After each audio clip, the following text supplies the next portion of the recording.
Fee reimbursement పై BJP దిగజారుడు రాజకీయాలు. మంత్రి పొన్నం ప్రభాకర్. హైదరాబాద్. ఫీజు రియంబర్స్మెంట్ అంశంపై బీజేపీ నేతలు దిగజారుడు రాజకీయాలు చేస్తున్నారని తెలంగాణ రవాణా బీసీ సంక్షేమ శాఖ మంత్రి పొన్నం ప్రభాకర్ విమర్శించారు. ఈ మేరకు ఆయన విడుదల చేసిన ప్రకటనలో బీజేపీపై తీవ్రస్థాయిలో విమర్శలు గుప్పించారు.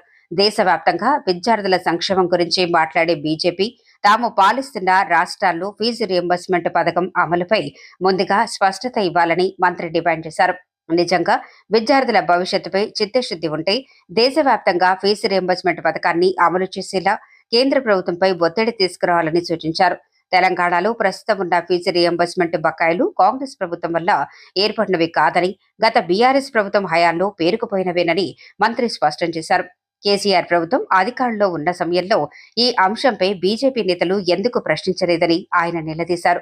విద్యార్థుల సమస్యలను రాజకీయ లబ్ధి కోసం ఉపయోగించకుండా వారి భవిష్యత్తును దృష్టిలో పెట్టుకుని అన్ని రాజకీయ పార్టీలు బాధ్యతాయుతంగా వ్యవహరించాలని మంత్రి పొన్నం ప్రభాకర్ సూచించారు. రాష్ట్ర ప్రభుత్వం విద్యార్థుల ప్రయోజనాల పరిరక్షణకు కట్టుబడి ఉందని, పెండింగ్ బకాయిల పరిష్కారానికి చర్యలు కొనసాగుతున్నాయని ఆయన తెలిపారు.